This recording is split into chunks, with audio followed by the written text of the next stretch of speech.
Hi, my name is Matthew Ventures, and I'm a professional game developer. I've worked at a larger AAA studios, like the studios behind Call of Duty, Fortnite, and Doom, The Dark Ages. I've also worked on smaller projects, indie projects with my friends and solo, including games like No Stranger and Tony Hawk's Existential Nightmare. Today, I'd like to break down some of the tools that I use for game development and just general computer use. I just wanted to share with you all of the stuff that I use on a day-to-day basis in case maybe you're looking for some new tools out there, solve some problems, discover an easier way to do some things that you're currently doing. And if you have tools that you use that you'd like to share, of course, put them in the comments section below. Now, this video I'm expecting to take a little bit on the longer side. I'm going to go slow and go deep into talking about these tools. And in pursuit of being exhaustive, I might at times be a little boring. And so if that's the case, feel free to just jump between the different time codes of the video. I'll put them in the bottom timeline of this video so you can just scroll along to the next section or jump around to whatever interests you. Also, if I have any updates or edits, I expect I'm going to have a lot because I'm constantly changing tools in some ways, and in other ways, I'm using the same tools that I have for like the past 10 years in some cases. So if I do make any comments, I'll put them pinned in the top comment, or actually I'll put it in the description of this video if I have any updates with respect to what tools I'm using later on. Okay, without further ado, let's jump in. And I think a simple place to start is let's start with the web browser. Okay, so for the longest time, when I was a kid, I used Chrome. Now, Chrome didn't exist when I was a kid. I remember when this like first got started, but Chrome was kind of my default. I love Chrome, right? Chrome's really good. However, and I will also say that as I started to use Chrome more and more, I realized that I really needed some web extensions in order to improve upon some things that Chrome was not great at. And the first one I wanted to bring up to you is called Dark Reader. Dark Reader, for all I know, may be the second most popular Chrome plugin. And what it does is it converts every single website to be dark mode if you want it to be. So if I go to a random website like, I don't know, let's try eBay. If I go to eBay, um, let's see if this works. We're doing it live. So eBay is taking way too long to load, so that's kind of sad. A friend of mine just did a whole internship on improving the speed of eBay's loading. Okay, so this is eBay by default. Let's see if this works. And now I'm going to turn on Dark Reader. Okay, and as you can see, it tried to retain the color scheme while darkening all of the content on the page. So that is what Dark Reader does, and it's actually really good. The other Chrome extension that I realized I needed was an ad blocker. So I used an ad blocker that came out originally called AdBlock. And then what happened was they open sourced it, and this team of enterprising individuals copied the code, extended it slightly, but then added a price tag and just went crazy on marketing. And with the same exact product, they created AdBlock Plus, which they charged for, I think. Or I think it's free, but maybe there's like upgrades and stuff. And my gosh, it really defeated the purpose because AdBlock Plus, which I eventually started using because I think it added things that AdBlock didn't have originally.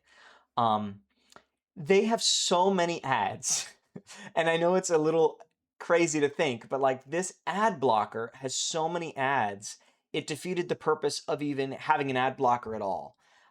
Constantly when I would load up Chrome, even to this day, because I go to Chrome for a number of reasons, but it just became insufferable. And so I needed to switch to a browser that had an embedded ad blocker within it. And that's what led me to Brave. So I'll talk about Brave in a moment, but I just wanted to say some other things I really love about Chrome because they do some things well. And one of the things that they do well is the profiles here. So I don't know if they were the first to do it, but a lot of other browsers have caught on where I can have separate bookmarks for these different profiles. And so if I want to jump into my company website, Black Vein Productions, I can do that. And quickly, I now have access to all of my passwords and keys related to that particular login. and I have all the bookmarks related to that particular login. If I want to go to my other company, VVLLC, I could switch to that profile or my personal profile as well. And I think they just do a really, really great job of that profile switching. So kudos to Chrome for that, for sure. Okay, that's all I'm going to say about Chrome. I don't really use it anymore. I have graduated to Brave on both my mobile device and my computer, and I find that Brave is just, in any way, just a better browser. So let's talk about Brave. Brave is different than Chrome because you don't need an ad blocker extension. It has embedded ad block in the browser itself. So when I go to, and there was like a cat and mouse game happening for a long time with YouTube where they like, sometimes the ad blocker doesn't work. And even Ad Blocker Plus, they concede that they don't block all ads. They just block ads from some people, except for the people who pay them, and also the people, also their own ads, right? So what's nice about Brave is it's just kind of a blanket ad block across everything, and I have not had any problems with it. It seems to be doing some weird stuff though. So for example, with YouTube, if I click on a YouTube video, for the okay, so you saw that. I just immediately jumped into a video, no loading time, whatever. It's really good. I don't have to watch ads anymore. However, what I'll say is that on mobile, I found that in areas of low connectivity, it doesn't work as well. So if my like throughput is slow or whatever, if I'm in a low connectivity zone, I find it's not as effective. And I think what maybe they're doing behind the scenes is they're routing the video content through like a third website or a third party country. I'm not really sure, but like sometimes I've seen when it's loading, it will like load the video in a different language and then it will show the English video. So I'm not really sure what technology they have behind the scenes there, but it works really well. So that's Brave. Okay, the last browser I wanted to call out is Edge. Microsoft Edge, it was, for a while, people just kind of laughed at it. They're like, this is terrible. And I mean, what the hell is this homepage, right? Like, this is just disgusting. But I have to tell you something, guys. Microsoft Edge has one of the best embedded text-to-speech softwares I've ever seen. Now, I don't know if I can pull it up here because I usually have to remember how I set that up. Um, I was just really blown away by it because I've done a number of different text-to-speech solutions because I'm someone who oftentimes just wants to hear stuff. I don't want to read stuff. And my God, this homepage is just disgusting. Yeah, I don't remember how to pull it back up, but the text-to-speech in this thing is really, really good. You know what? Here, let me pause and I'll figure it out. Hold on. Okay, I found it. So it's called Read Aloud. So what you do is you go here in the triple dots and you click More Tools and then you click Read Aloud. Hacker business has comments. Ask show jobs minute. Login. 1. Proof of corner. Proof of. And it will just immediately start talking in a pretty high fidelity voice, like a pretty natural sounding voice. I was blown away by this tech. I thought it was really good, and it's free. It comes with the Edge browser.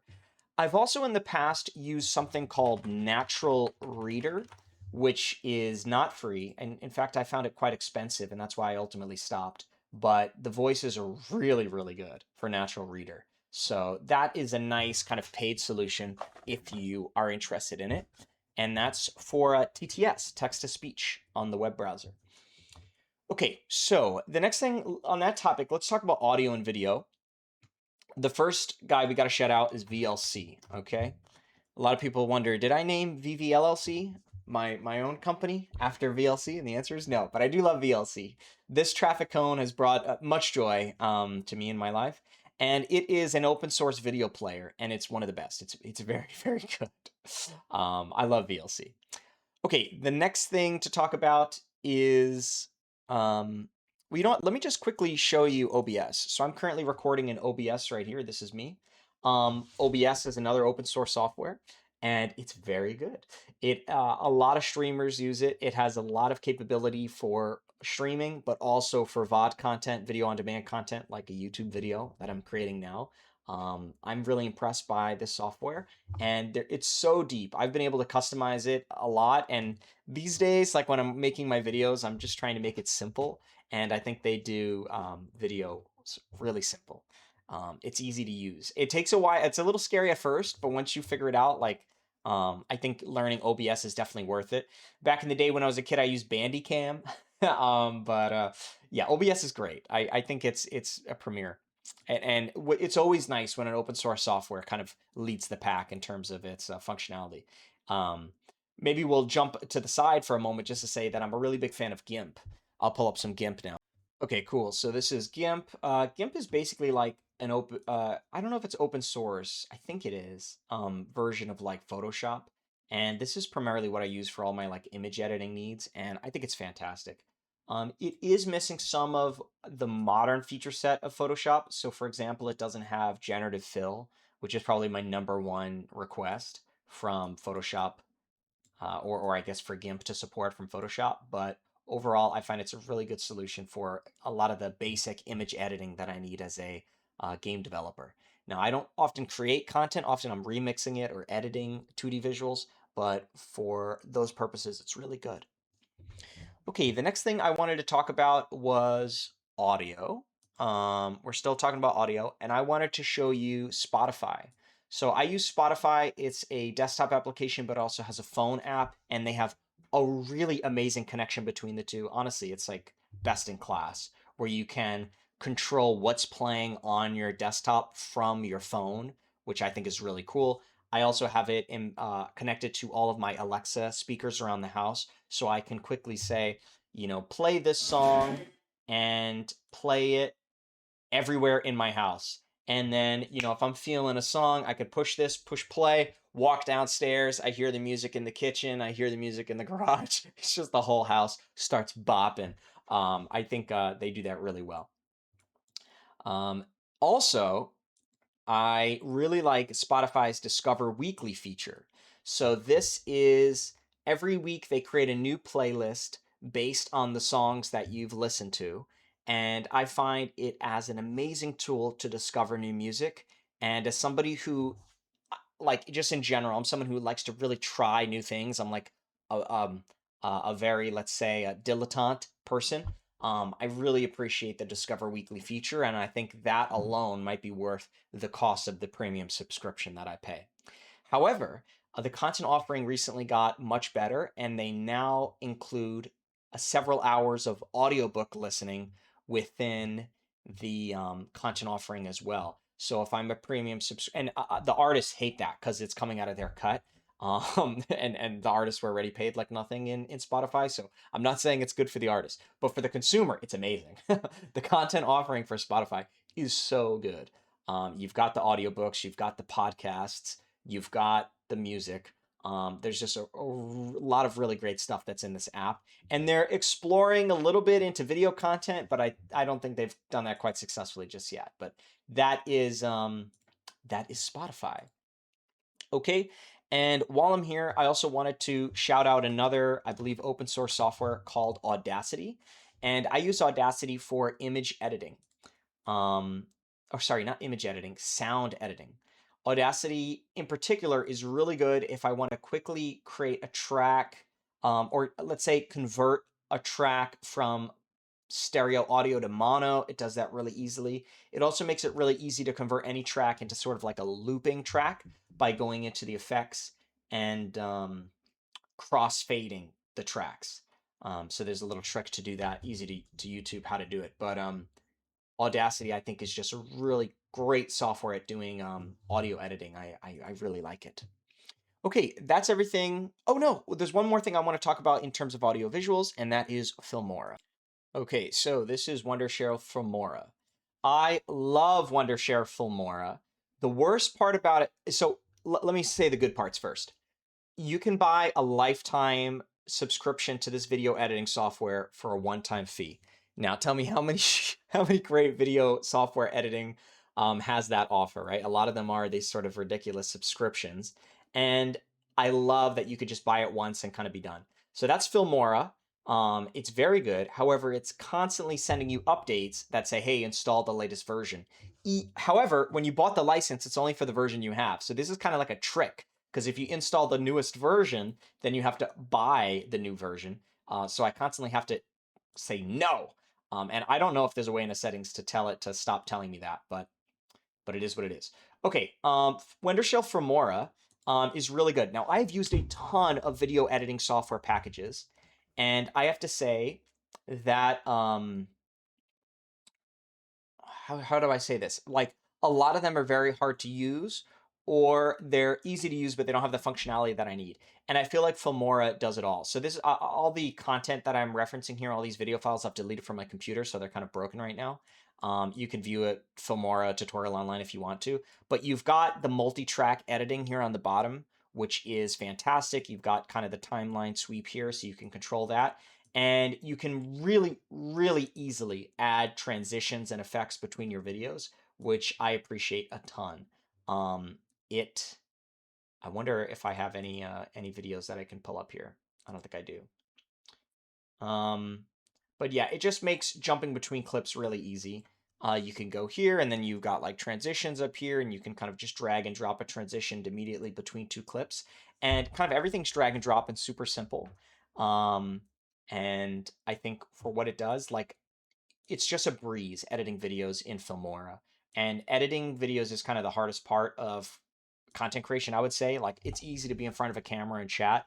I think the hardest part for me is just like sitting down and editing, especially for like a complicated tutorial, which might take like 1 hour to record, but like 2 hours to edit. And being in Filmora makes it just so much nicer. It's really, really good. Okay, so let's talk about some other desktop apps I use. So I use Notepad++. I mean, Notepad's great, and they've actually made it better recently.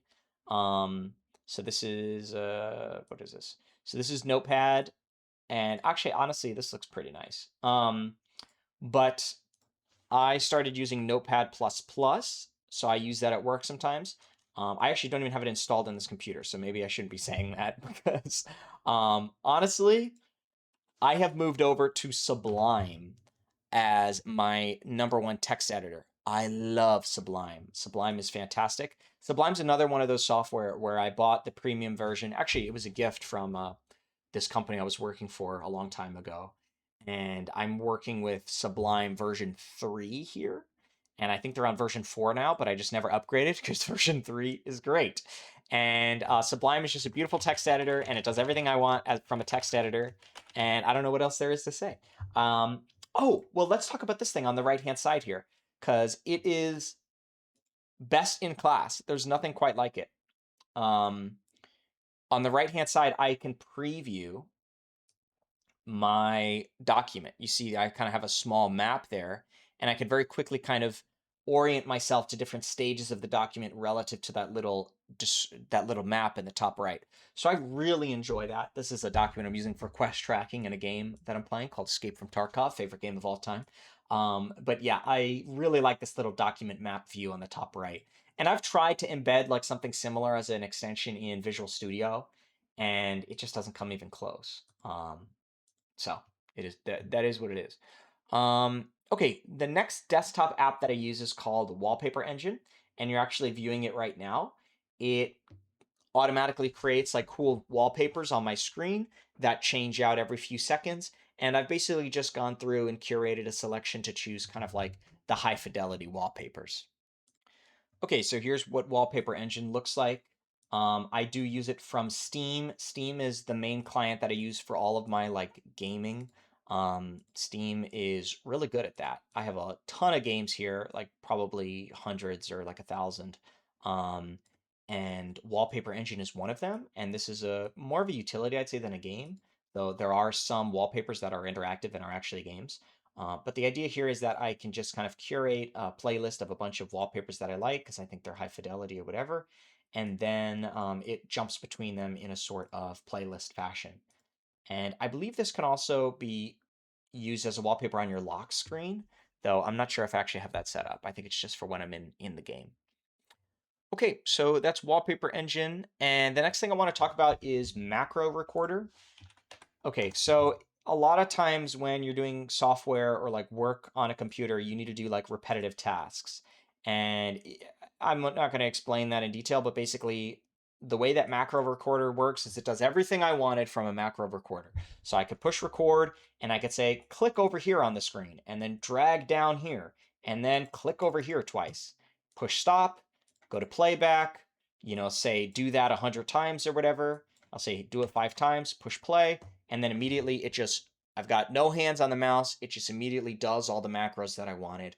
This is amazing, especially if, like, I don't know, you have just insert here any repetitive task where it's like I need to rename all these files, or I need to drag and drop all these files, or I need to scroll here, copy from the top cell, paste it over here. It just does everything I want. It's a fantastic tool, Macro Recorder Pro. It is a premium tool. It might be like $100 or something. Oh, it's 150. It's 150 bucks. I bought it once and I've never looked back. I think it was totally worth it. I only have a few pieces of premium software, and that's one of them that I think is totally worth it. Okay, the next thing I want to talk about is time tracking. So whenever I'm working, I like to record, like, what am I working on? And I've explored a number of different tools. So there's one called Toggl, which we might be able to find online. And Toggl is, okay, let me find it. Toggl.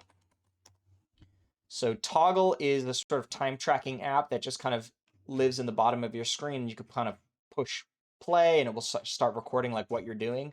And I used this for a bit and I thought it was kind of interesting. I would definitely recommend trying it for like a week just to see how do you spend your time. I thought that was useful. There's another one called Rescue Time, which if you feel comfortable, it does kind of take over your computer, which is a little scary, but it automatically records all of the things that you're doing. So that's kind of nice as long as you're not afraid of them spying on you. Toggl is manual. Like, you manually have to say, I'm doing this or I'm doing that, which is like not as good. I think if you want to go full throttle, Rescue Time is a little bit better because it automatically detects what software you're using and you don't need to manually input that stuff. That you can later edit it, I believe, if the entry was incorrect in some manner. For example, maybe you're using Spotify as just a background process, but you're actually doing work. You can kind of adjust it to fix that. However, ultimately, I've moved away from using both of these software, and now I rolled my own solution in Unity because I realized the only thing I really want to track is what work I'm doing within the Unity game engine, because that's where I do most of my game development work. And I actually wound up creating my own tool, which is not available yet on the Unity Asset Store, but it probably will be at some point. I've also made a YouTube video explaining how to do it if you want. But it's basically a tool called DevTime, where it automatically, when I push play here and I start working, it will pop up this log, and it will automatically track my time here. So right now it's currently 10:30 a.m. And so what it's saying to me here is, I created a new log here saying, oh, you're going to work from 10:30 to 11 a.m. It assumes I'm going to work half an hour. And then if I start working and I continue working and then it notices it's 11:01 a.m., it will automatically, without me having to do anything, extend this time entry by another 30 minutes to say, okay, I assume that you're working on the same thing for the next half hour. And I find this really helpful because it's also my logbook for writing down all my notes on various problems that I'm working on or bugs. And I also include a little tagging system here so I can record what tasks I'm working on so that I can later review my work in aggregate and see kind of where was I focusing most of my time. So those are some of the solutions I've used for time tracking: Toggl, Rescue Time. Ultimately, I had to go with my own solution because I didn't really like either of them that much. But what's nice about Toggl is it is also on the mobile app, Rescue Time maybe as well. And that's pretty cool because if you're on the go, if maybe you want to cover like, hey, I'm grocery shopping, hey, I'm doing this, I'm doing that, that's pretty useful because you can kind of log all these different hours across, your whole life. You're not just tied into the desktop. But for me, I found that really just I only wanted to record time that I was using in the desktop. And even more specific than that, I was only interested in time in Unity. So I was able to kind of find a tool that was a better fit for me. Okay, so the next thing I want to talk about is SpaceSniffer. Okay, SpaceSniffer. I gotta find it first. Okay, actually, here, let's do this. I'm gonna show you everything. Okay, this tool is called Everything by Void Tools, and it's a desktop application. Sorry, I should have said this earlier. I'm using a PC. I'll talk about my hardware in a moment, but PC is kind of necessary for modern game development because of the wide array of tools that you have at your disposal. Mac really doesn't have even close to the amount of tools that you're going to want, especially on that open source software side, where I find a lot of the best tools often are. So when it comes to desktop computing, I use everything by Void Tools. And what this does is it allows me to quickly search all of the files on my entire computer. And Mac doesn't have anything even close to this. I think they had like something called like Jeeves or something, and they have Spotlight as well, but it doesn't search like actual file names, at least not to the extent that Void Tool does. So yeah, Void is amazing. I guess I could show you like, so for example, let's say I want to find like my transparent image. I forgot where I set it. Maybe I could do like trans.png or something like that. I'm not exactly sure. Maybe like this, PNG. There we go. So here's all the files on my entire computer that have the substring trans and substring PNG. And I could immediately find like all the different transparent photos that I've been using across all my different projects. It's amazing. And as you saw, it was like instant. So I find Void Tools is incredible, and it's free. It's free software. It's crazy. So that is the reason why I brought it up, actually, because I was trying to find SpaceSniffer. So SpaceSniffer exe is another software that I use, and it is fantastic. What it does is, first of all, it always gives you this log console that is annoying as hell, and you have to make it really, really small and then ignore it, because if you close it, bad stuff happens. So you just need to keep it small. And what this does is it's a tree map view of all of the software storage on a particular hard drive. So here is, for example, my C drive, and you can quickly see all of the different stuff that I'm using on my C drive in order to store various stuff. So I can see here is my recycle bin, here is Escape from Tarkov, which looks huge right now, though we've only mapped out about a quarter of the drive so far, so I imagine it'll shrink as we see other stuff. And this is fantastic. Tree map views are incredible, and it's a really good way for me to see, okay, what is taking up the most amount of space on my hard drive, and then what do I want to remove? So for example, I might notice, wow, I have RuneScape over here, and I haven't played RuneScape in a while, but it's taking up a considerable amount of space, 6 gigabytes. I can go over here, and I can actually just quickly right-click on it and just go ahead and delete it immediately from this browser, which I think is fantastic. So it's a really great tool in order to visualize what's taking up the most amount of space and then immediately delete the content that I'm not interested in keeping around. So that is SpaceSniffer. It's essentially a tree map viewer and just one of the best I found. Okay, the next one I wanted to show you is called Speccy. That's Speccy. And Speccy is a really quick way to show me all the different hardware that I have. Now, you could, of course, do a, oh gosh, what is it called? When you want to print out all of your system files, it's called a, I forgot. Oh, it's called I can't remember. I can't remember what it's called. Hold on, this is embarrassing. Okay, sorry. That's embarrassing. I had to look that up. The truth is I just use Speccy all the time. So what I was going to say is DX diag. So, you might go into your Control R, what is it, Windows R, and do a DX diag here. And then that is sort of like the Windows solution to, oh, did I do it wrong? Oh, geez. Oh, no, here it's just a little slow. So this is the DirectX diagnostics, and it can kind of pull up a lot of your graphics drivers and stuff like that. However, I find that Speccy is just a way easier way to do it, and it's kind of cute, and it has all of these different reports for the different hardware that I have. So this is a good place to talk about some of my hardware, actually. So I use AMD Ryzen 9 CPU. I have 64 gigabytes of RAM. And my graphics card is a RTX 2080 Ti, which are good hardware for 2019. And that is about when I got this computer. This computer is named Omega, by the way. And it was basically kind of like a gift from Fortnite, the creators of Epic Games, when I was working on Fortnite. However, it's 2026 now, and I'm still using the same computer because it's really good. Like, I haven't had a lot of issues with it. I probably will upgrade my CPU in particular at some point because I like to play Escape from Tarkov. That's basically the game I play, and it is CPU bound more so than anything. However, I would say that Speccy is just a really good tool. That's what we were talking about. We were talking about Speccy, and it's a really good tool to kind of quickly show what your system specs are, and I think it's great.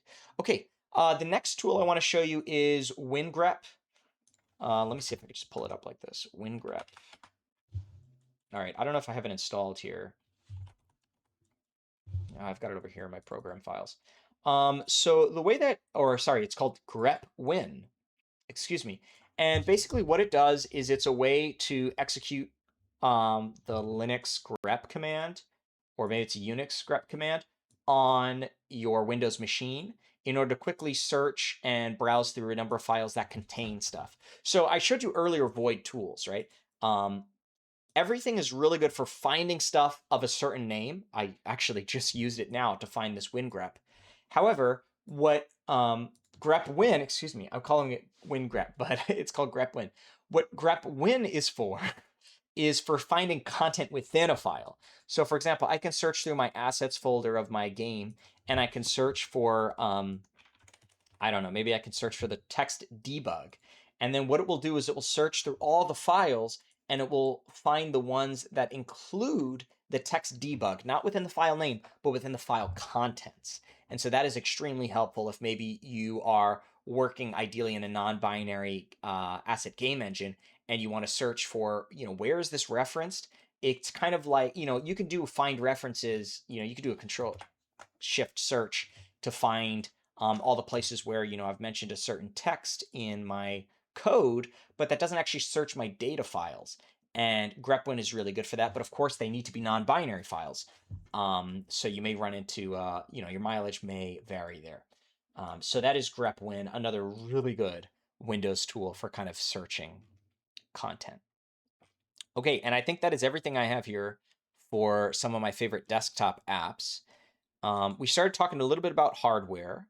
I told you the specs for my PC. I do recommend getting a tower, by the way. I had a tower back in college, and I think I also have a laptop. I actually have a laptop that they were throwing away at work.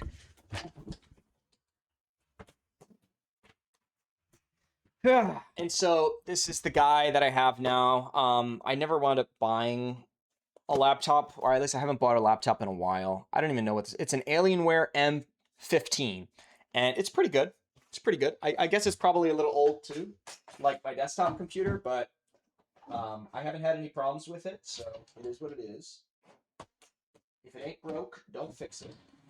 And I keep it stashed away in a storage locker. I also use an I don't know, maybe M4 or something. I forget the name of it, but whatever the Mac Mini is for porting, I use that just because you have to have a Mac if you want to distribute apps to the iOS ecosystem.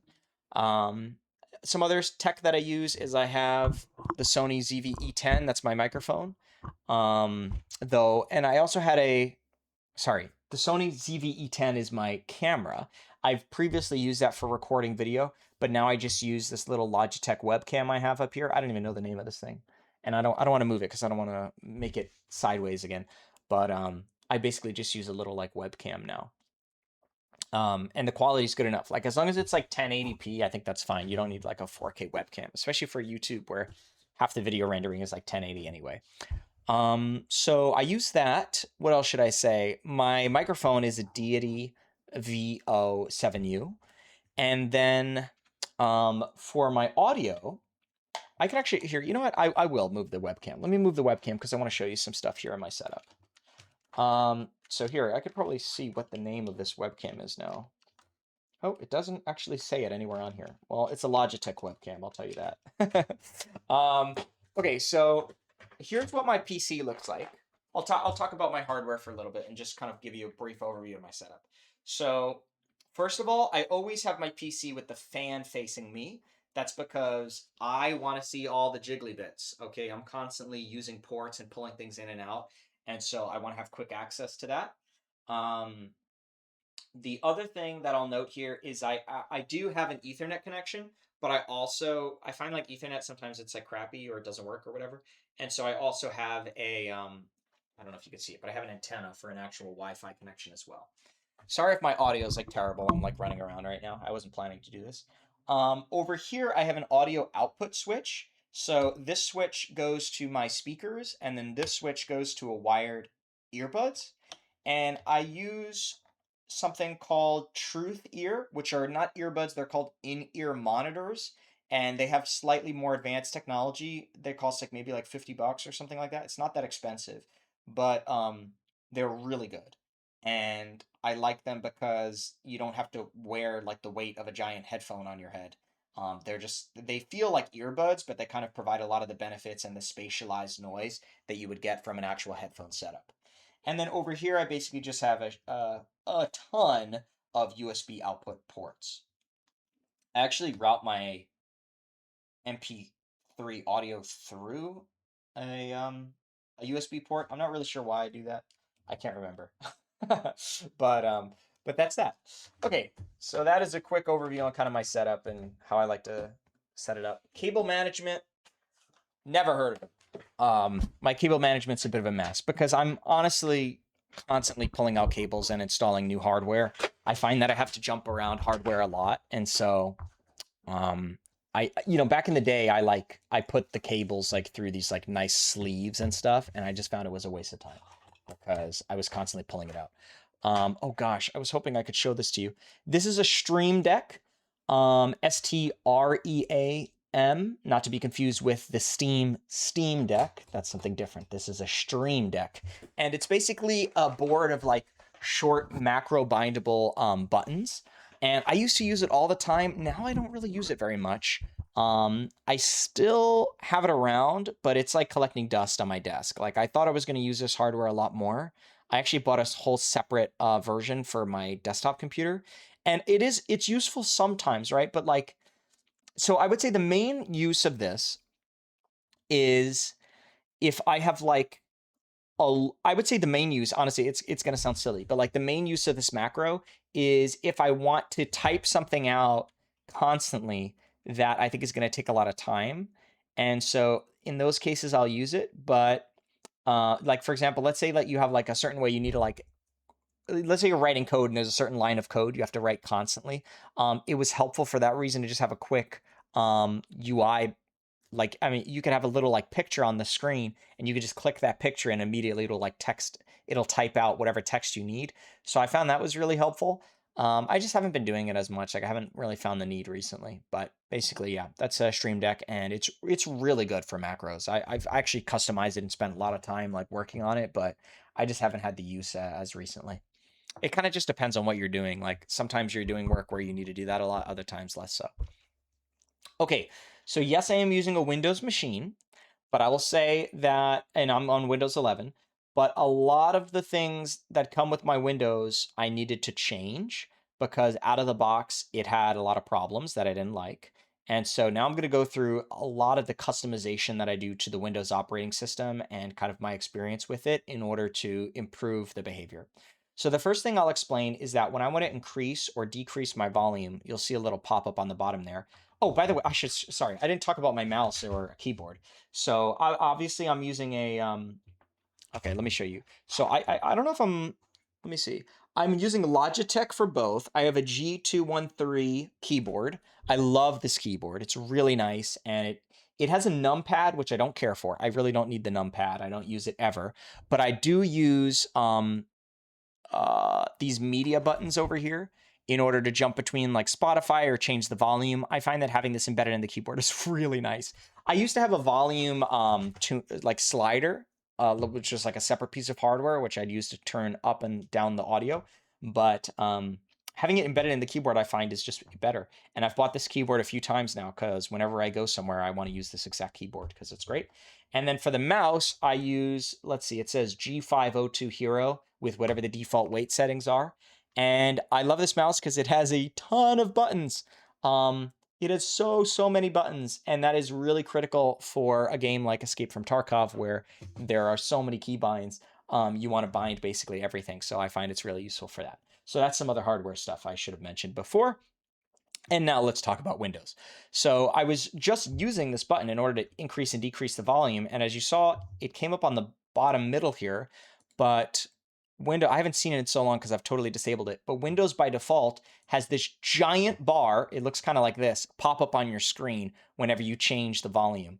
And so what I did was I followed the instructions on this website called How to Get Rid of Volume OSD in Windows 8 and 8.1. Oh, it says 10. Interesting. I wonder if it's not actually an issue in Windows 11. I think it still is an issue, but what this does is it removes that pop-up, which is very helpful for me. The other article I want to refer you to is how to rename quick access shortcuts in Windows 10. It's actually not so trivial. It's not so easy. And so what this does is it explains how to rename those files when they are pinned in your quick access. And I use quick access a lot.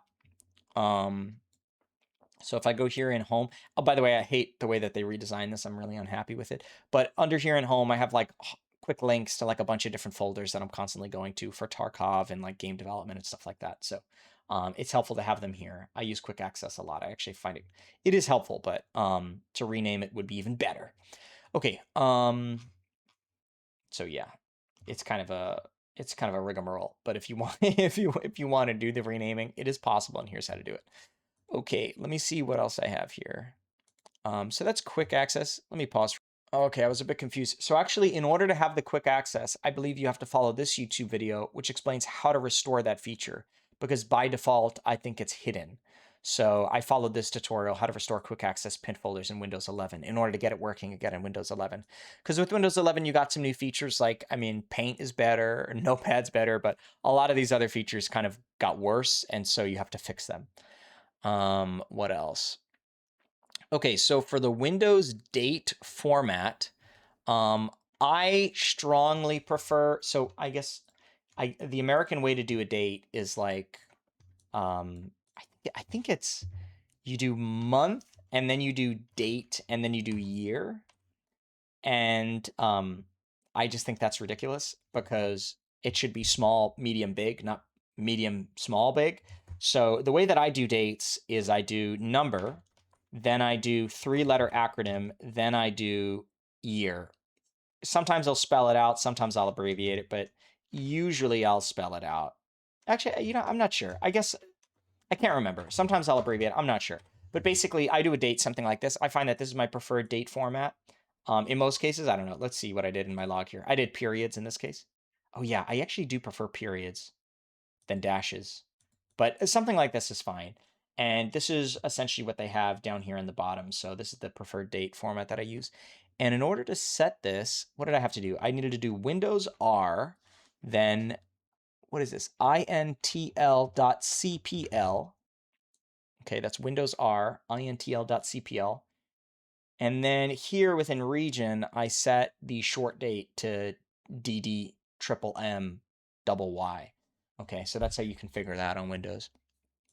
Okay, the next thing that I did was I changed the cursor. I was not happy with the default Windows cursor in all of its formats. It comes up in a bunch of ways. And the loading symbol I also found was not good. I actually think maybe it doesn't have a loading symbol by default. So I switched to using this one, Posey's cursors, and it's fantastic. It's so much better. And so you have this nice kind of animated visual when it's loading, which I thought is really good. Mac actually has something similar to this. And it's just way better than whatever the hourglass is for the default one, which I can't even remember now. A lot of the stuff I've forgotten. And there's a various changes you could do, like the monochromatic and stuff like that. There's a lot of customization you could do there, but that is how I like to do it. The next thing that I like to do is I like to disable certain output sound sources. So you can go here into all sound devices in your system sounds, and you could actually disable different output devices. So I've done this before in order to prevent it. Because, for example, sometimes like, how do I say this? Like you might plug in a microphone that has a sound output. And then when you go to the bottom right here and you choose where you want the sound to come out of, you might get like 10 different responses here, right? I'm someone who has a lot of hardware, so I've got a lot of things plugged in. And so my microphone does have an audio output jack, and I choose to disable it. That way it doesn't show up when I'm in the menus here and I don't get confused and click that I want the output on that for some reason. Instead, I just have my dedicated USB audio sound device, which I've already showed you. And I don't remember why I route audio through USB versus through an MP3 aux jack. I think maybe it's just broken on my tower, so it is what it is. I just got around it. So that is that. You can also rename the sound sources, which is really nice. So if you go here into System Sounds, and then you click on the little menu here, then you can rename it like that. Okay, so what else did I want to show? In the past, I've messed around with audio compression, particularly for games like Escape from Tarkov. We're gonna do a quick And what that video allows you to on do CV. is instead of having, so like Tarkov will have sounds that are really loud and then it will have sounds that are really quiet. And the whole idea behind audio compression is that you don't hear those, like, so what you'll do then by default in the game is you'll put your volume super, super loud because you want to hear those quiet things. So if somebody's being like creeping next to you, you hear their footsteps. However, that means that the explosions that you're hearing are also really, really loud, but they were already really loud. And now that you've made the volume super max, you're like bleeding out of your ears because it's so damn loud.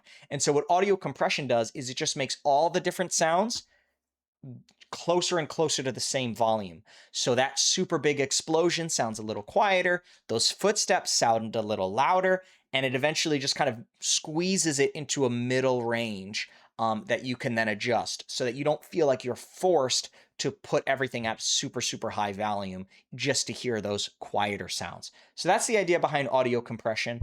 I've used a bunch of different audio software for it, and I haven't really found one that I loved. I watched this video at one point, and I must have bookmarked it because I liked it. But I eventually started using a different audio altogether. So I've kind of gone back and forth on this, and I don't even know which one I use now. I might not use any audio compression actually at this point. Yeah, I'm not even sure. But I think I may have just abandoned it and just resigned myself to the fact that I'm going to be going deaf a lot earlier in life than maybe my cohort, but it is what it is. So that's audio compression. It's probably good for you. You should probably use audio compression. Okay, when you're in Windows, File Explorer. I love File Explorer, by the way. I think the Windows one is so much better than the Mac one. But if you right click on it, I just want to mention that you need to manually show hidden items. I don't remember. I have the tutorial here for Windows 10. I'm not sure what it is for Windows. Maybe it's in View. Show. View show hidden items. But you need this in order to see a lot of extensions. Also, absolutely, you're going to want to show file name extensions so that you can actually see what the file types are that you're looking at. Because in the world of game development, a PNG is not a JPEG. It's a different thing. The next thing that I will mention is I disable system sounds, okay? So sometimes you're programming, you'll have like an error or something, and that can be very annoying because the Windows error message will start to play. And so what I do is I go into my, go here down to the Windows button, I search change system sounds, okay? Then you go over to the sounds pop-up that comes up, and I change the sound scheme to no sounds. I have play Windows startup sound, I guess, though I've never really heard it, so I'll turn it off. But this is important because I don't want to hear any error sounds. A lot of times you'll like try to do something in Visual Studio or something, and it will like play the Windows error sound, and I don't want that. Okay, if it doesn't work, I'll know that it doesn't work. I don't need an error message sound. I want to keep my audio channel clear so I can listen to Spotify, listen to music, whatever it is, and try to like chill out. Because sometimes you're doing something and like an errors again and again and again and again and again, and you don't want to hear that dun dun dun dun dun. Drives me crazy. Okay, it's really important to disable that for sanity. Okay, for sanity. Okay, the other thing I want to show you about Windows in particular is there was a whole bunch of features they came up with for Windows, and then for whatever reason they just didn't include it in the distribution, and they're called PowerToys. Okay, so this actually does come from Microsoft, and for whatever reason it's just not included by default. You have to separately download PowerToys, but it has a number of tools that I think are really helpful, and the two that I use primarily are, this one's pretty good. It's called Color Picker. And what this allows you to do is, obviously, I don't use it that often because I've never remembered this activation shortcut. But if I'm doing something and I need to figure out what is the color being used here, I find it's really helpful. And it's Windows Shift C. So I do Windows Shift C. And then I can immediately look up the hex code for whatever color I'm hovering over anywhere on my computer. I don't need to have some sort of application or upload it online. And I can just immediately see like, what kind of blue is that? And it tells me. So that is super helpful. The other thing that I use PowerToys for is advanced paste. And I don't use any of the AI shit. I just go for plain paste. Where is that? Is it, maybe that's not in advanced paste. Let me see, where is it? Home. Advanced paste? I use this thing called like paste plain. Here we go. Paste as plain text directly. My gosh, how many times have you been copying text and it's like a hyperlink, but you don't want the hyperlink? Or you paste it into a document and it takes along the font and the font size and whether or not it's a header or a title or plain text. Like a lot of times I just want to paste plain text. And that's exactly what this does. Paste as plain text directly. I have it bound to Control-Alt-V and I use it all the time. I would say in the vast majority of cases, if I'm copy pasting text, I'm often pasting plain text because I might copy it from a web page, but I don't care what color the text was on the web page. I just want to paste the text content itself. And so I use that a lot. So that's a Windows Power Tool add-on, and I love it. Okay, so now let's talk about image editing and sharing. I already showed you GIMP, which is what I use for my image editing. I also use this tool called Snaggit. Okay, so Snaggit I was introduced to when I was at Amazon, and it's really good. It does GIF capture, it does image capture, it does it all. And so here's an example. Let's say I just wanted to capture a screenshot here because like there's a bug in the software I'm writing on. I capture the screenshot. I drag it over here, and now I've got all my screenshots that I've been working on recently. And here's where it just goes above and beyond. I can now immediately draw in a little red circle, okay? A little red square, a little red circle. I can show what's the issue. I can drag an arrow in. I can say, right here is the bug. I can do a little text on it too. Well, how do I do the text? I think it's maybe like this. I can say, broken. This is amazing. I use this all the time when I'm working in order to grab a screenshot, show someone what's the problem, and identify the solution. Okay, I also use this a lot when I'm creating tutorials, as in I'm like, click this button, and I put a big red box around it. I love this software. I think it's incredible. It's really, really good. I also have the ability to click here and share a link. So that's pretty nice. And then I can jump on over to a web page where immediately I can share this link with someone and they can edit, or I don't think they can edit it, but they can view this software. Now, what sucks about this link sharing though is I can't get the clean image, which is kind of annoying. Back in the day, I used a separate program called Gyazo, which I still have. And I find that Gyazo is a little bit better if I just want to take a quick screenshot and put it online. Because it automatically uploads it. I don't have to kind of bring up this editor, and it actually opened up my browser as well. And so here is the image online. And what's nice about Gyazo is I can right click on it, do copy image address, and then I can just share that image address. So I don't have to show this like viewer of the image. I can just immediately go to the image itself, and then it's full screen, and I can zoom in as detailed as I want to. And so I find that Gyazo is like a little more user-friendly in terms of that aspect, just giving me the raw image with a simple hyperlink. I mean, this is literally an image link, right? So if I wanted to chug this into like some sort of image processor, I can literally just deliver the image by, web extension right here. And so that's really nice. I don't know how to do that with Snaggit. I'm not sure if it's even possible, but those are two tools that I used. I really like those tools. Mostly Snaggit though. Gyazo was a little bit older. I used Gyazo when I was starting out, and at some point I bought Snaggit. I don't remember how much it cost. I think Snaggit's also premium software. It's probably like $100 or $200 or something like that, but I use it all the time. It's totally worth it.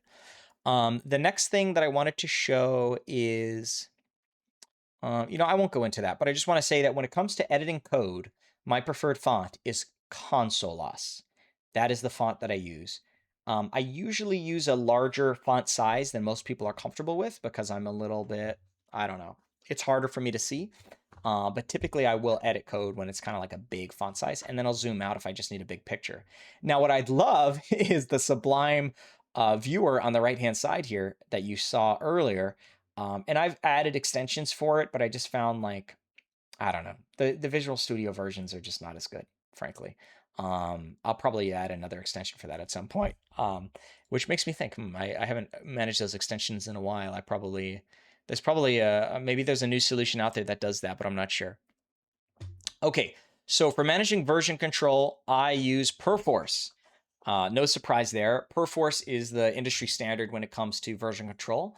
When I was younger, I used Git. I tried GitHub a little bit. I found GitHub was just awful. Their client is so bad.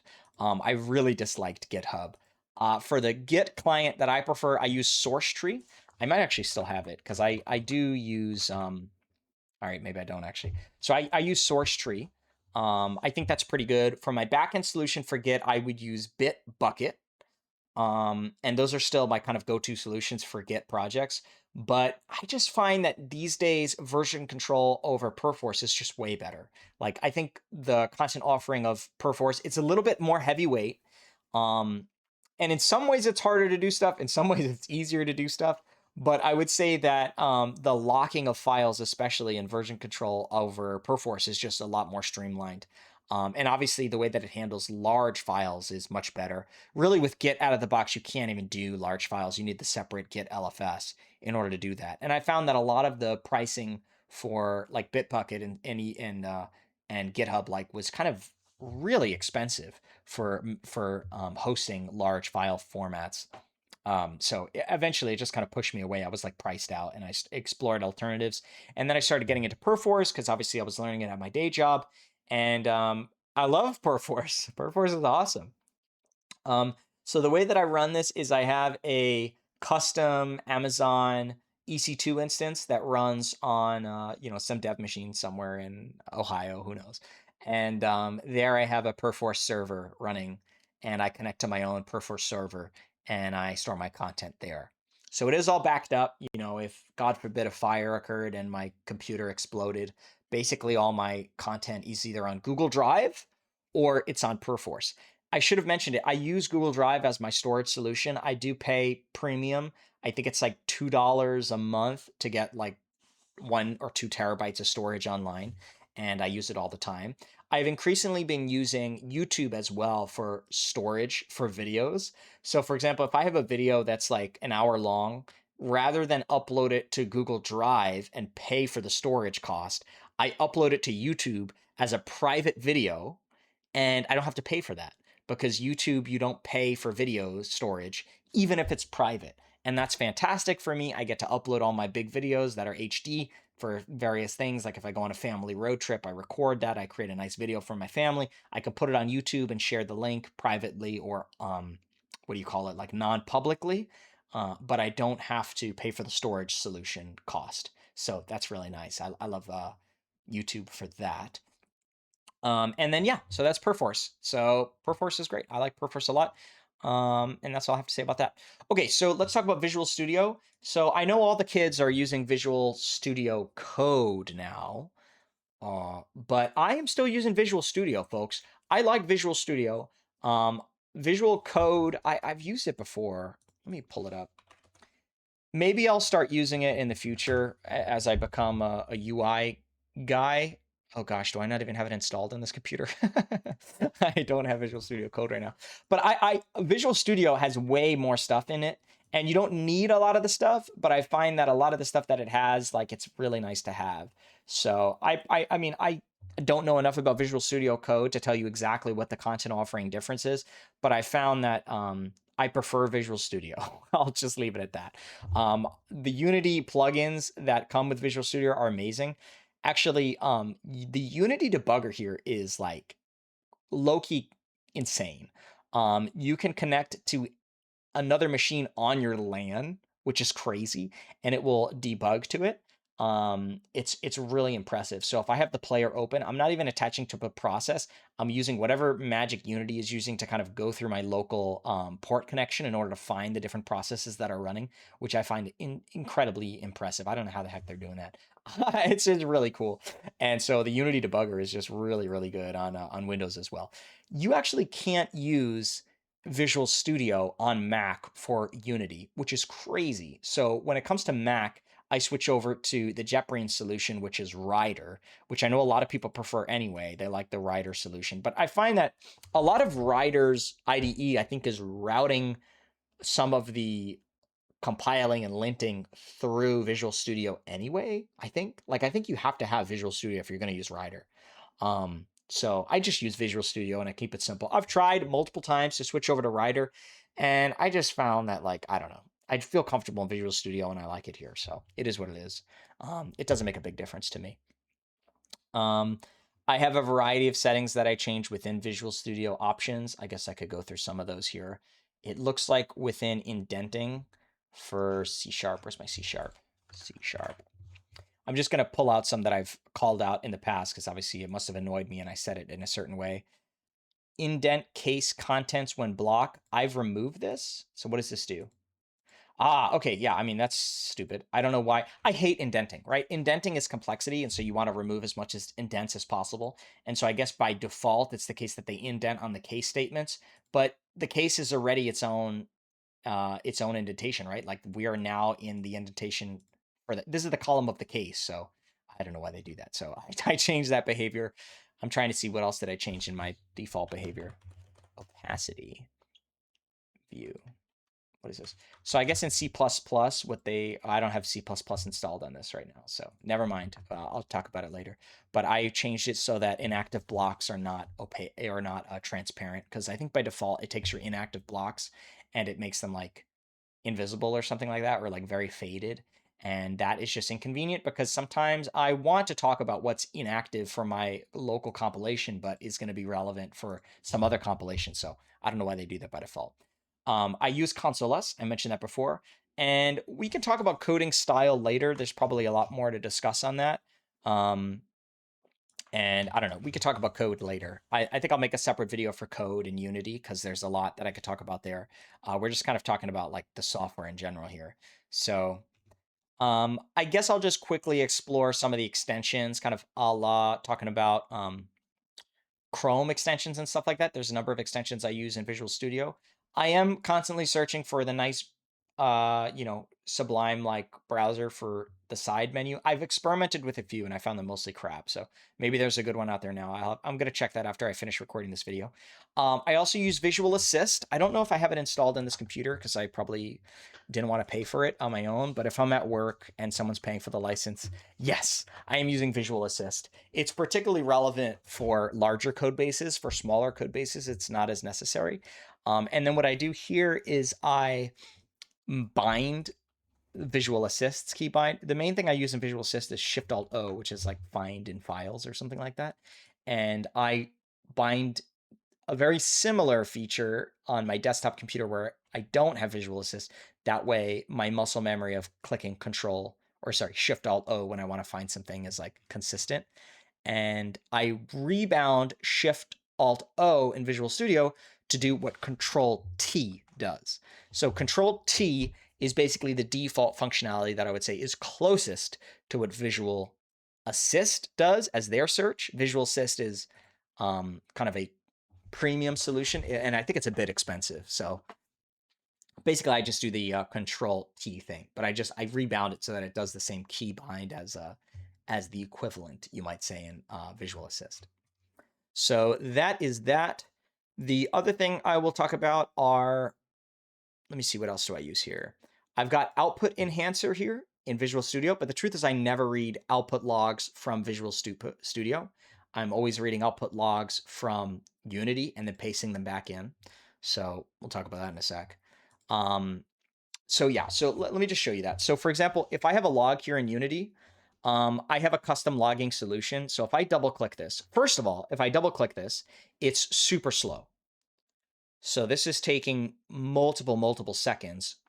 I think it's like reloading the plugin or some ridiculous shit. And it's still loading. Oh my God, I just double clicked a log line once and it's still loading. And then finally it's showing me where this log came from. So that takes way too long. The other thing I'll mention is a lot of times I will write a custom logging solution. So in this case, I'll double click and it will bring me to the log line. Like this is actually not who's writing the log. This is just where the log actually gets printed. And so that's kind of annoying. There is a way to work around this with a C++ executable, but C++ binary, but I won't get into that. So what I do instead is I have my Unity down here. What I go is I take this bottom window, I click here, I do Control A, I do Control C, and then I have a little format log button that formats the log into a style that I need. And then I go into this extension called Stack Trace Explorer, and then I could just go in here and I could paste it. And then I can immediately click to jump immediately between all the different call stacks. Okay, this is a really nice way to jump between the call stacks of the log line. So I could see it came from here and then it went to here, and then here's where it finally got printed actually to the log. So I find this is, oh, sorry, that was all hidden by my face over here. So I'm pasting it into this window, Stack Trace Viewer, and then I'm able to jump between the different call stacks. So that's incredible. I really like that. So this is the Stack Trace Viewer plugin I think I use. Stack Trace Explorer. Well, obviously I'm using whatever the 2020 version is, or 2022. And then the way that I view it is I think it's under View, Other Windows, and I believe it's this one, Stack Trace Explorer EXT. That's the one that I use in order to jump between those. So I might make a separate video to explain that, but basically that is how I go through most of my logs. Whenever a log gets printed, I'm doing that process in order to paste it in here. And then what's nice is if I'm exploring multiple call stacks, I can paste them all here, right? And I can kind of jump between the different call stacks, maybe to compare like where did one diverge or something like that. It's actually really useful. So that is that. The other thing I use is I've experimented with a bunch of different P4, what do I call it? P4 extensions. This is the one that I prefer, Nifty Perforce Belkiss fork. And then I use these configuration settings within it. Now, how do I say this? Like, I don't actually use this though for my local stuff. This is just when I'm at like a job site, when I'm using a really big, like a really big repository. When it's the case that it's just like my local coding, I often just right click on, roughly the project folder, and I just do reconcile offline work. And generally my project files are small enough that like this reconcile finishes within like a minute or faster. That was really fast actually. And then I can just click reconcile and that works good enough. The reason why I can't do this at work is because there's just too many files, and a lot of files get marked as edited, but they're not correctly ignored by the P4 ignore that your studio is using. And it's a whole political battle to like get something P4 ignored. So I just use that extension, and then typically what it will do is as soon as I start editing code, it will automatically check it out in my local repository workspace. So I think it's a pretty good plugin for that. All right. And I think that's basically it. And so, yeah, I primarily use Unity for game development. I find that Unity is my favorite engine by far, though soon maybe I'll say it's Lens Studio, TBD on that. But yeah, Unity is really great. I like it. I've, for the past 2 years, worked professionally in Unreal Engine, which is good at its own things, but Unity is definitely preferred for someone who's a solo developer and maybe but still kind of like code oriented and can script and stuff like that. Also have used in the past Roblox Studio, which is nice as long as you're, making Roblox games. And then I've also used Godot, which is nice. I would say I definitely prefer Unity over Godot just because Unity's a lot more complicated, admittedly, but I tend to use that complexity because I've been working with the system for so long.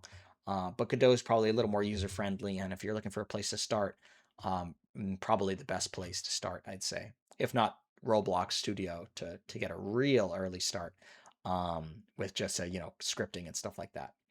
But anyways, those are my tools. Those are all the tools I use as a professional software developer. Obviously, it's a lot. I mean, a workman to some degree is a product of having good tools. So I care a lot about these tools. I have a bunch of premium tools. I have a bunch of open source software alternatives. I experiment a lot. I'm often trying new tools and trying to see what's the right fit. Oh, I didn't mention, I use Image Glass for my image viewing. I find Image Glass is way better than the default image viewer, and it's free. So yeah, Image Glass for my image viewing. And I think that's it. I think that's everything that I wanted to cover today. Discord for chatting with people. Um, yeah, I think that's it for now. Oh, and I mentioned that I use the Logitech hardware. I'll just mention that I use GHub in order to rebind all those hardware buttons and keys and presses and stuff. So once you get the Logitech's hardware, you need to use GHub in order to kind of rebind it. And I guess for that reason, it's kind of convenient that I have Logitech for both my keyboard and mouse. Okay, all right, I think that's it. That's everything that I use. I'll let you know if I forgot something in the comments section or the description. And if you use a piece of this software or some different software that you recommend, let me know. I'm always happy to hear about other solutions, and I legitimately love this stuff. I love trying out new things and seeing if there's a better way to solve the problem. Thanks.